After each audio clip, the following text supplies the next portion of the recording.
नमस्कार, विस्तार न्यूज के खास कार्यक्रम द टॉक टाइम में बहुत स्वागत है आपका और मैं हूं आपके साथ अंचल शुक्ला। आज हमारे साथ एक ऐसे युवा विधायक हैं भारतीय जनता पार्टी के जो एक बहुत सामान्य ही घर से आते हैं।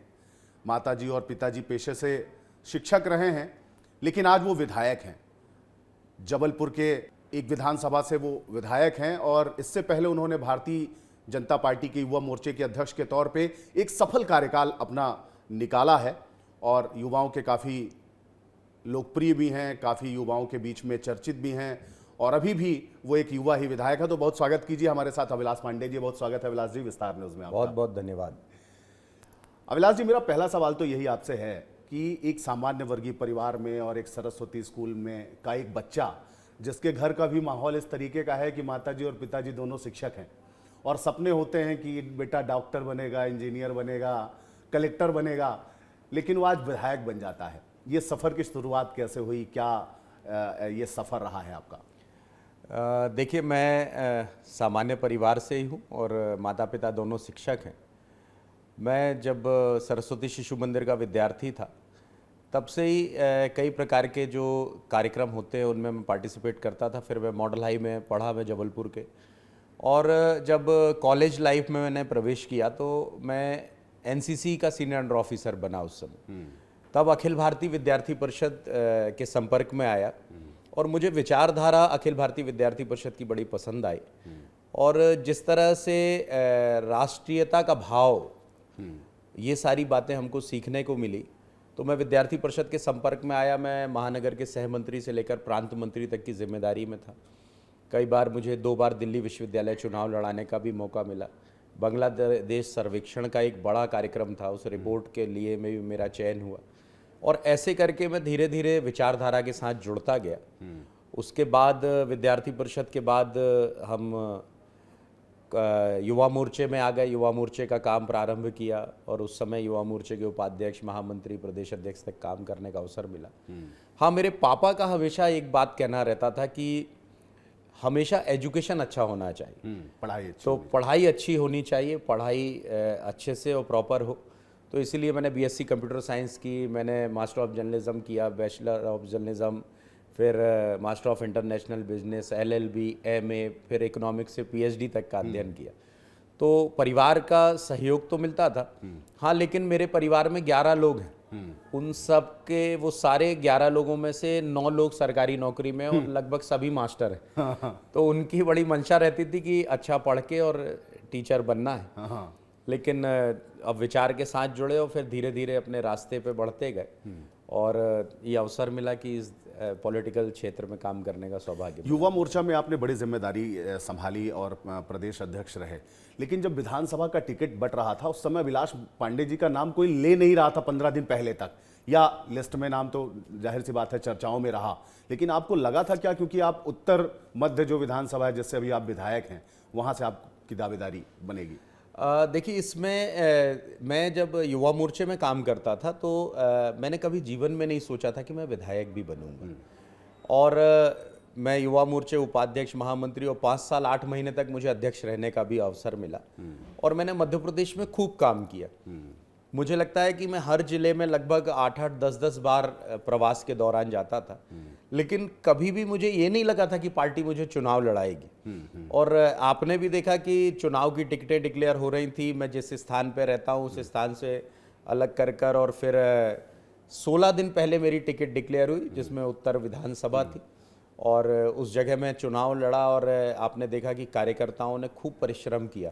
अच्छे मतों से जीते। हाँ, उस परिश्रम का ही ये परिणाम था कि वहाँ कांग्रेस के सिटिंग एमएलए थे, लेकिन पार्टी ने ये विश्वास जताया कि अभिलाष एकदम यूथ के बीच से काम कर रहा है तो इसको अवसर देंगे तो रिजल्ट अच्छा आएगा। और सभी के आशीर्वाद और कार्यकर्ताओं के परिश्रम से, क्योंकि हर कार्यकर्ता को ये लगा कि अभिलाष पांडे मेरे जैसा ही सामान्य कार्यकर्ता है, तो इसीलिए उनको ये विश्वास था और उन्होंने सबने मिलकर अथक परिश्रम किया और उसका परिणाम सुखद आए और रिजल्ट हमारे फेवर में था।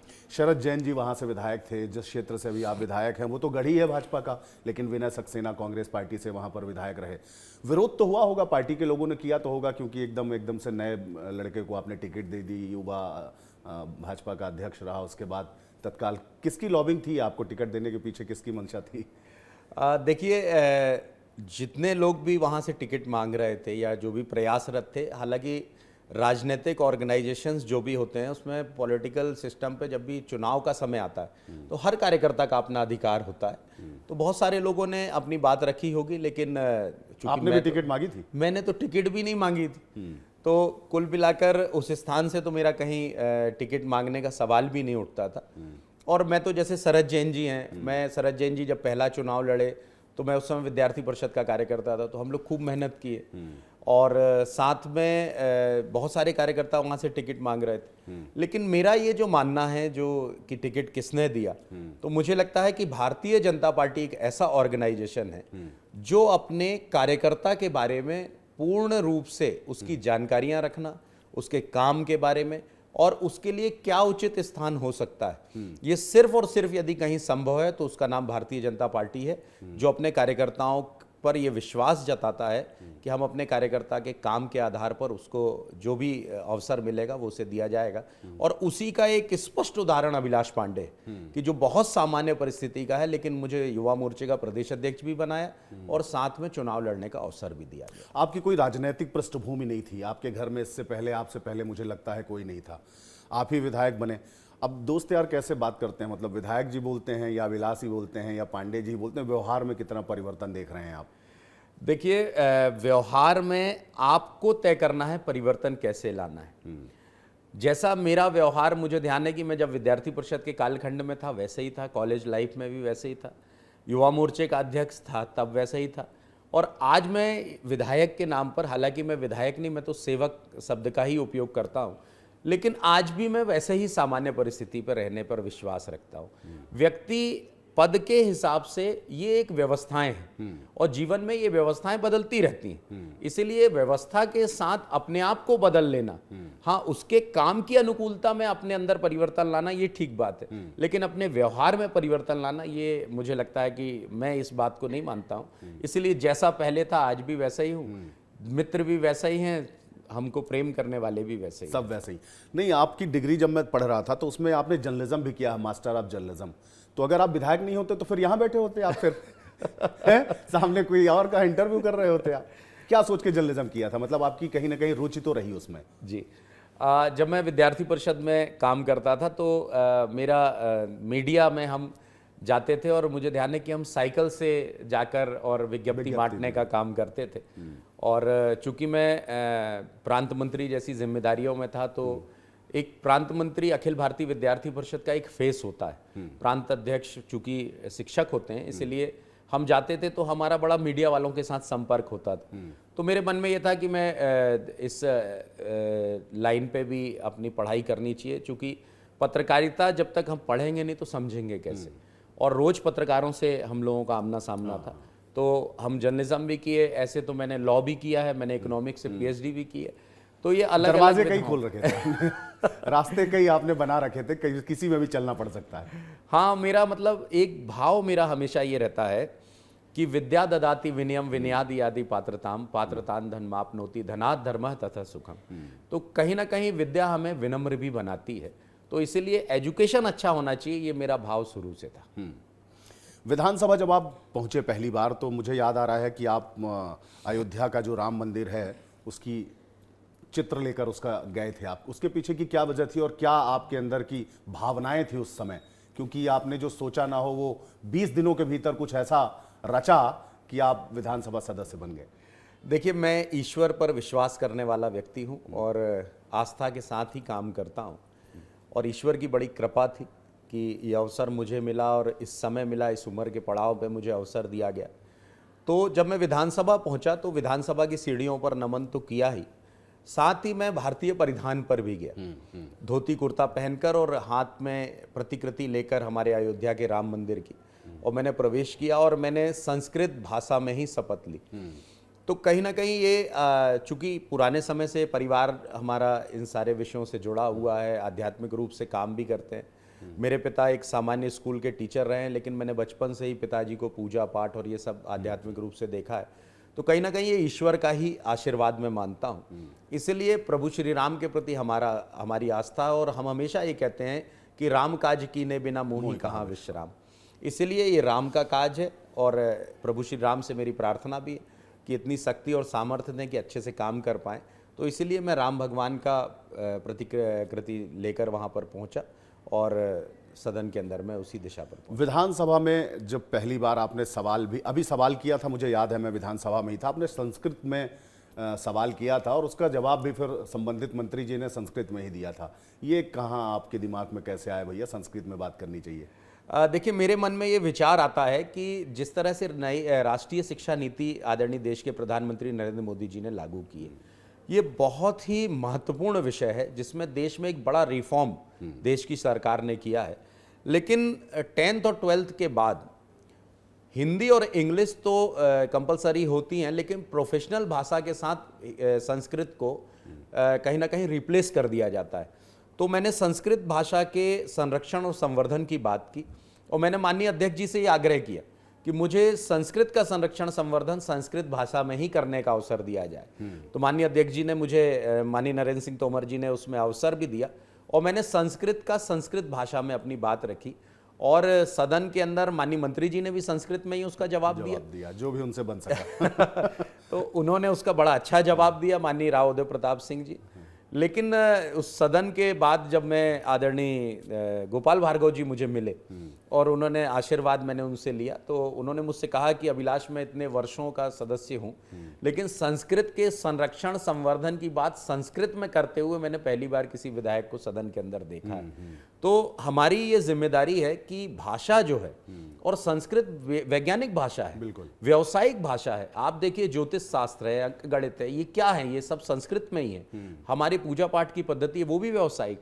तो मेरा ये मानना है कि संस्कृत को ऐसे रिप्लेस क्यों करना, जबकि आपको शायद ध्यान होगा कि जब सुपर कंप्यूटर बना तब लोगों ने इस बात को कहा कि इसकी भाषा क्या हो, तो वो भाषा निकल कर आई कि संस्कृत हो। संस्कृत जैसी लिखी जाती है, वैसी पढ़ी जाती है, वैसी उसका अर्थ निकलता है। इसलिए संस्कृत का संवर्धन करना मेरी जिम्मेदारी भी है और मैं अपने विधानसभा क्षेत्र में एक लोकनाथ शास्त्री संस्कृत महाविद्यालय, जो संभाग का बड़ा महाविद्यालय, हम उसके संरक्षण के लिए काम कर रहे हैं और हम चाह रहे हैं कि वो महाविद्यालय बचे ताकि आने वाली पीढ़ी संस्कृत के साथ जुड़ सके। एक सामान्य वर्गीय परिवार का एक सामान्य सा कार्यकर्ता, जैसे आप अपने आप को सेवक कह रहे हैं भारतीय जनता पार्टी का, वो जब विधायक बनता है तो आम जनता की उससे बड़ी उम्मीदें हो जाती हैं। उसको लगता है ये मेरे जैसा ही है, ये भी मेरी जैसा समस्याओं से ग्रसित है, ये भी समझता है कि नाली, नर्दा, सड़क, स्कूल, शिक्षा, स्वास्थ्य, बिजली, पानी, ये सब चीज़ें होनी चाहिए।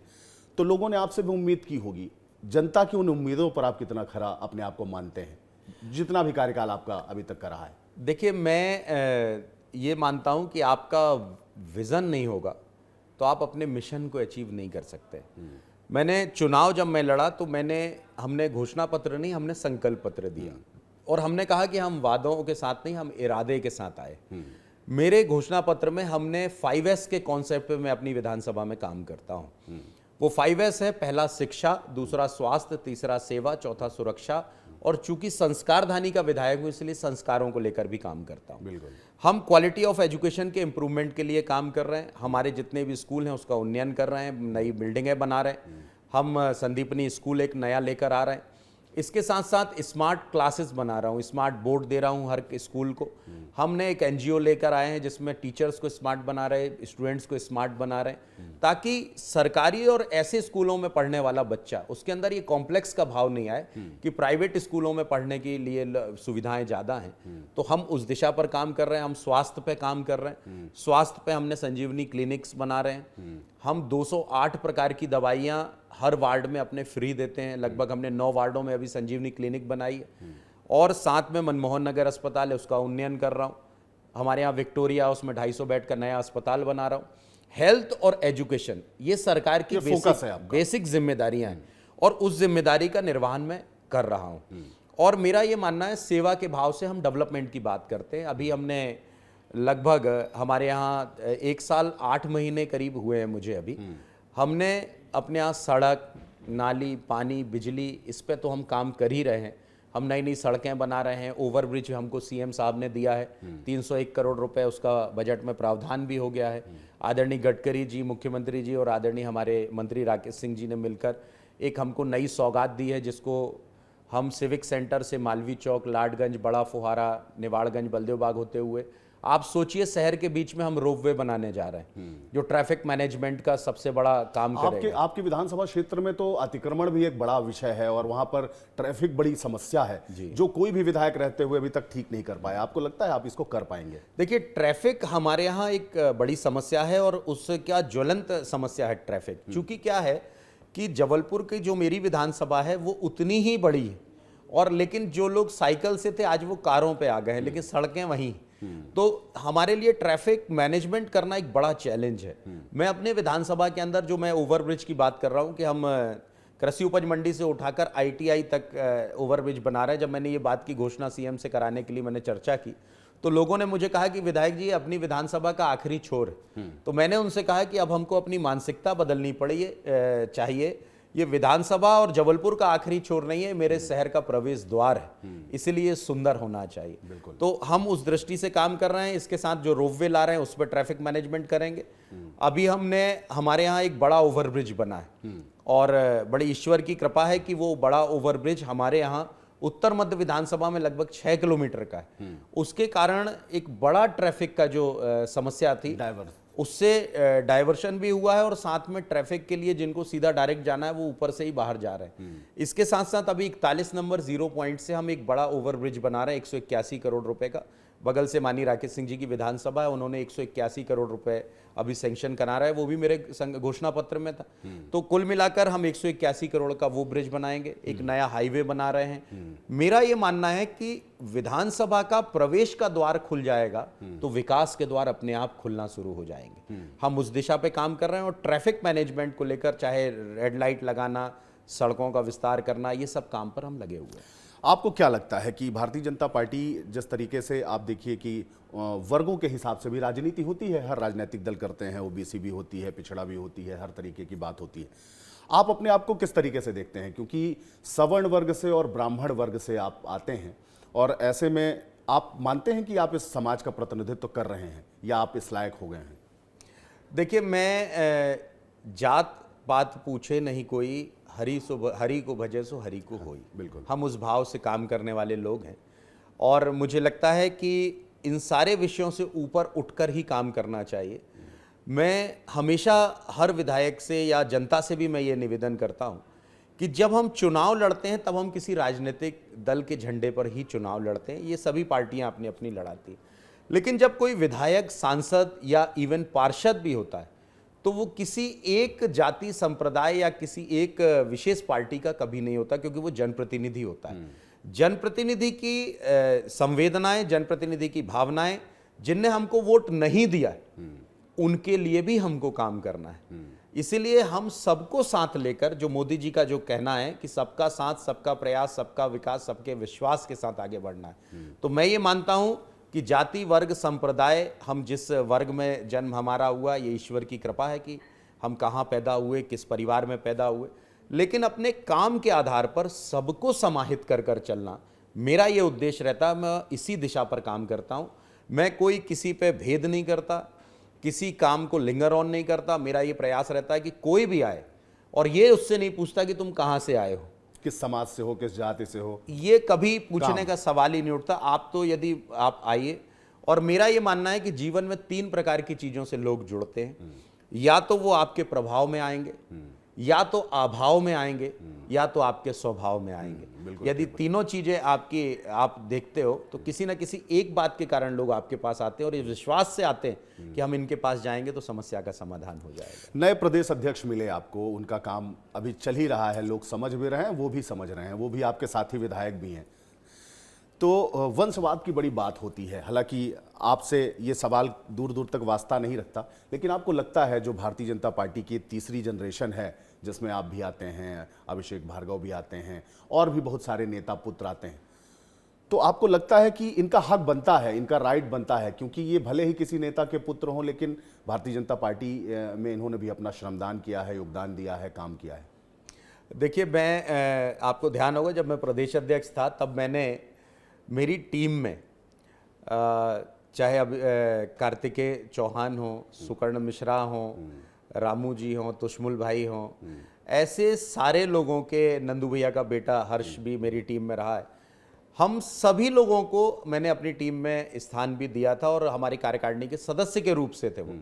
और पदाधिकारी बनने का उस समय कोई विषय नहीं था, सब सदस्य के रूप में थे। मैंने इनको अलग अलग जिलों का प्रभारी भी बनाया था और मैं इन सब से काम भी कराता था, सब काम भी करते थे। मेरा ये मानना है कि नेता पुत्र शब्द जैसा विषय यदि आता है, यदि कोई मान लीजिए कोई संगठन में काम कर रहा है, नीचे से काम करने का प्रयास कर रहा है, तो वो काम कर रहा है अपने राजनीतिक जीवन में। तो मुझे लगता है कि ऐसा कोई विषय सीधा कोई पार्टी भाजपा, तो वैसे भी आप देख रहे हैं कि भाजपा सीधे कोई इस विषय पर जाती भी नहीं है कि कोई सीधे आया किसी नेताजी का पुत्र नहीं, है अभी तो कुछ उसको आगे नेता बढ़ा पुत्रों को पद दिया गया था संगठन में और फिर उनको ऐसा कब हुआ? ऐसा हुआ अभी, जैसे गिरीश गौतम जी हैं देवतला विधायक, उनके बेटे को उपाध्यक्ष बनाया और इसके बाद उनको बोला कि भाई पट्टावाद नहीं चलेगा, ये नहीं चलेगा। तो ये सब चीजें क्या ठीक हैं या होनी चाहिए? देखिए, क्योंकि है तो आपका अंग ही भारतीय जनता पार्टी। देखिए, ये पार्टी की अपनी व्यवस्था है और उस व्यवस्था की तरफ पार्टी अपने अपने हिसाब से विचार कर कर काम करती है। लेकिन मैं ये मानता हूं कि हम ही एक ऐसे उदाहरण आप ले सकते हैं कि ये भाजपा है। यहाँ भाजपा में सामान्य परिवार के लोगों को काम करने का अवसर भी मिलता है और वो मेरा विधायक तक बनता है। मेरा ये मानना है, अब आप देखिए मध्य प्रदेश में डॉक्टर मोहन यादव जी कितने सामान्य परिवार के, इससे पहले शिवराज जी कितने सामान्य परिवार के थे, मोदी जी का परिवार का बैकग्राउंड क्या था, ये आप सब बेहतर जानते हैं।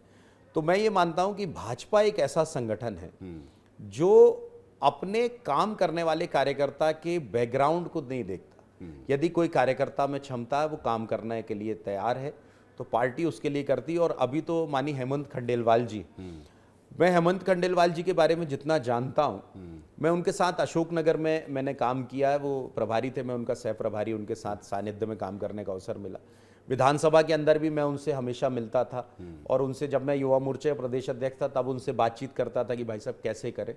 एक बड़ा क्लियर विजन और क्रिएटिविटी और जिसको हम कहते हैं रचनात्मकता के साथ, मुझे लगता है कि हेमंत खंडेलवाल जी के नेतृत्व में जो पूर्ववर्ती हमारे सभी प्रदेश अध्यक्ष रहे हैं, देखिए भाजपा तो निरंतर बढ़ने वाली प्रक्रिया का नाम है और जो पूर्ववर्ती प्रदेश अध्यक्षों के जितने काम रहे उन कामों के विस्तार की दृष्टि से और नवाचार के साथ मुझे लगता है कि हेमंत खंडेलवाल जी काम करेंगे और भाजपा एक नई ऊंचाइयों की तरफ उनके नेतृत्व में आगे बढ़ेगा। बीडी शर्मा जी की बड़ी विशेष अनुकंपा रही है आप पे, ऐसा लोग कहते हैं, आपके नज़दीकी भी बताते हैं।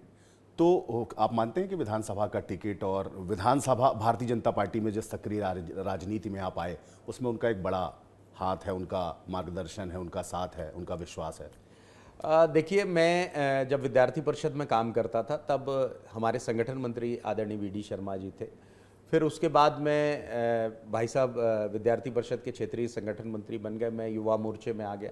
युवा मोर्चे में मैंने काम किया, आदरणीय सुहास जी भाई साहब के साथ काम किया, हितानंद जी भाई साहब के साथ अभी काम कर रहा हूँ। उस समय अतुल जी भी थे, हमारे संगठन मंत्री थे, उनके साथ भी काम किया। मैं एक संगठन के कार्यकर्ता के रूप से काम करता हूँ और जो भी मेरे नेतृत्व करता होते हैं, जो मेरा नेतृत्व करते हैं, उनके प्रति मेरा भाव वैसा ही रहता है जैसे सम्मान का भाव रहता है। साथ ही प्रचारक जो होते हैं हमारे यहाँ, उनके प्रति मेरा सिर्फ और सिर्फ आस्था के साथ ही मैं उनके साथ काम करता हूँ। मेरे उनके प्रति आस्था खूब रहती है क्योंकि हमने संगठन से काम किया है। तो जो भी प्रचारक आए या जो पूर्णकालिक रह के जीवन अपना घर त्याग कर जो काम करते हैं, उनके प्रति मेरी आस्था का भाव तो हमेशा से रहा है। बीडी शर्मा जी के साथ भी लंबा कालखंड मुझे काम करने का अवसर मिला और ऐसा नहीं है, जब उन्होंने मेरे काम को देखा तो उन्होंने मुझे अवसर भी प्रदान किए।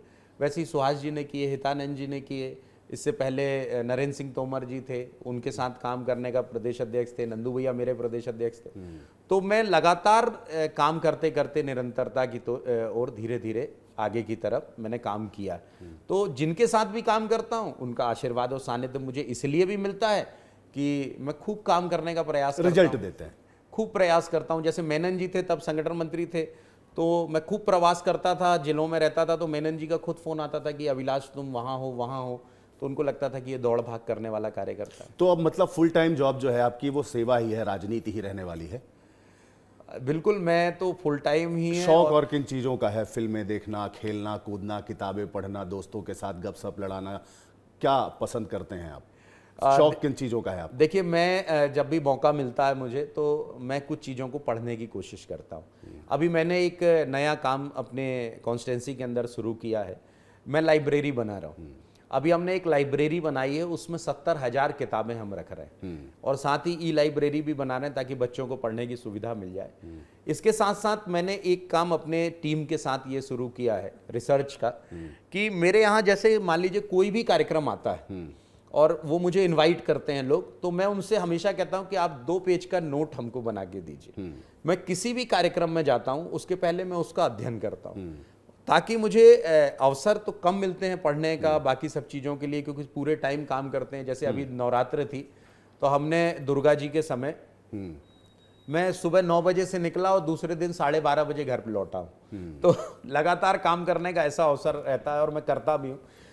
मैं कोशिश ये करता हूँ कि चीज़ों का अध्ययन करूँ, पढ़ूँ, कोई नई चीज़ हमारे पास आती है उसकी जानकारी हमको होनी चाहिए।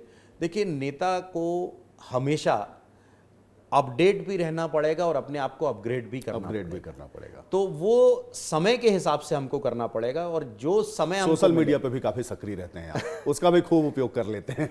सोशल मीडिया का तो मेरा एक बड़ा नेटवर्क है। मैं जब अध्यक्ष था तब हमने लगभग 1 करोड़ लोगों तक का अपना नेटवर्क बनाया था। क्या बात। मैंने लगभग 49 लाख ऐसे नए नौजवानों को उस समय हमने जोड़ा था।